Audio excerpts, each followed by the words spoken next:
ഇത് TP4056 എന്ന് പറയുന്ന ഇതുപോലുള്ള ലിഥിയം ബാറ്ററീസ് ചാർജ് ചെയ്യുന്ന ഒരു ചാർജിംഗ് മൊഡ്യൂളാണ്. അപ്പോൾ ഇതിനകത്ത് എങ്ങനെയാണ് പ്രോപ്പറായിട്ട് കണക്ഷൻ കൊടുക്കുന്നത് എന്നാണ് നമ്മൾ ഈ വീഡിയോയിലൂടെ നോക്കാൻ പോകുന്നത്. അറിയാവുന്നവരുണ്ട് ഈ വീഡിയോ ഇപ്പോൾ തന്നെ സ്കിപ്പ് ചെയ്യുക. ഇതുപോലത്തെ മൊഡ്യൂളിനകത്ത് ഇപ്പോൾ 2 ടൈപ്പ് ചാർജിംഗ് ഇൻപുട്ട് പിന്നുകൾ വരുന്നുണ്ട്. ഒന്ന് ഇതുപോലൊക്കെ ടൈപ്പ് സി പിന്നും മറ്റൊന്ന് മൈക്രോ USB ആണ്. ഇത് നിങ്ങളുടെ ഇഷ്ടം അനുസരിച്ച് സെലക്ട് ചെയ്യുക. ഞാൻ എപ്പോഴും സജസ്റ്റ് ചെയ്യുന്നത് ടൈപ്പ് സി ആയിരിക്കും. ഇനി നമുക്ക് ഇതിനകത്ത് ഓരോരോ കണക്ഷൻ ആയിട്ട് കൊടുക്കാം. ഇനി ഞാൻ ഇതുകൊണ്ട് ഒരു ബാറ്ററി ഹോൾഡർ എടുത്തിട്ടുണ്ട്. ഇതിനകത്ത് കൃത്യമായിട്ട് ഇതിന്റെ പോസിറ്റീവും നെഗറ്റീവും കണക്ഷൻസ് അടയാളപ്പെടുത്തിയിട്ടുണ്ട്. നമ്മൾ ഇതിലോട്ട് കണക്ഷൻ കൊടുക്കുന്നതിന് മുമ്പ് നമുക്ക് ഇതിന്റെ എല്ലാ ലെഗിലോട്ടും ഇതുപോലൊക്കെ ലെഡ് അപ്ലൈ ചെയ്യാം. ഇങ്ങനെ ലെഡ് അപ്ലൈ ചെയ്ത് നമുക്ക് വയറുകൾ കണക്ട് ചെയ്യാൻ എളുപ്പമായിരിക്കും. ഇനി നമുക്ക് ബാറ്ററി ഹോൾഡറിൽ നിന്ന് വരുന്ന പോസിറ്റീവ് ലൈൻ മൊഡ്യൂളിലെ B+ എന്ന് എഴുതിയേക്കുന്ന ലെഗുമായിട്ട് സോൾഡറിംഗ് ചെയ്യാം. അതുപോലെ തന്നെ ബാറ്ററി ഹോൾഡറിൽ നിന്ന് നെഗറ്റീവ് ലൈൻ B- സോൾഡറിംഗ് ചെയ്യാം. ഇനി ഇതുപോലെ ഞാൻ ശകലം വയർ എടുത്തിട്ടുണ്ട്. ഇത് നമുക്ക് മൊഡ്യൂളിന്റെ ഔട്ട് എന്ന് എഴുതിയേക്കുന്ന ലെഗിലോട്ടും സോൾഡറിംഗ് ചെയ്യാം. ഈ ഒരു ലൈനിലൂടെയാണ് നമ്മൾ ബാറ്ററിക്കകത്തുള്ള വോൾട്ടേജ് യൂസ് ചെയ്യുന്നത്.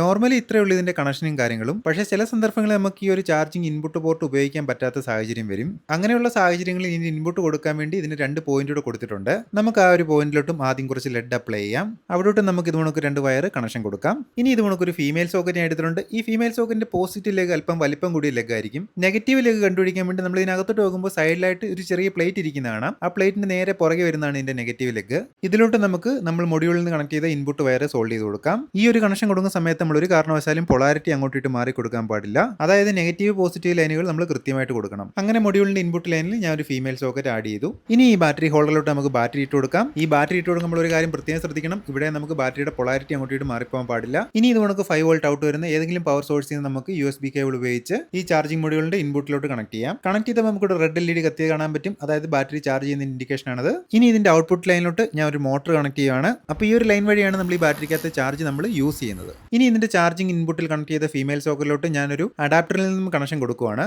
ഈ ഒരു പോയിന്റ് കൊടുത്തേക്കുന്നത് എന്തിനാന്ന് വെച്ച് കഴിഞ്ഞാൽ നമുക്ക് ചില പ്രൊജക്ട് ഒക്കെ ചെയ്യുന്ന സമയത്ത് മൊഡ്യൂൾ പുറത്തോട്ട് കൊണ്ടുവരാൻ പറ്റാത്ത അവസ്ഥ വരും. അങ്ങനെയുള്ള സാഹചര്യങ്ങൾ നമുക്ക് ഇതുപോലൊക്കെ ബാറ്ററി ചാർജ് ചെയ്യാൻ വേണ്ടിയാണ് നമുക്ക് ഈ ഒരു പിന്ന് കൊടുത്തിരിക്കുന്നത്. അപ്പോൾ ഇതെല്ലാവർക്കും അറിയാമെന്ന് എനിക്കറിയാം. എങ്കിലും അറിയാത്ത ആരെങ്കിലും ഉണ്ടെങ്കിൽ ഈ വീഡിയോ ഒന്ന് ഷെയർ ചെയ്ത് കൊടുക്കുക.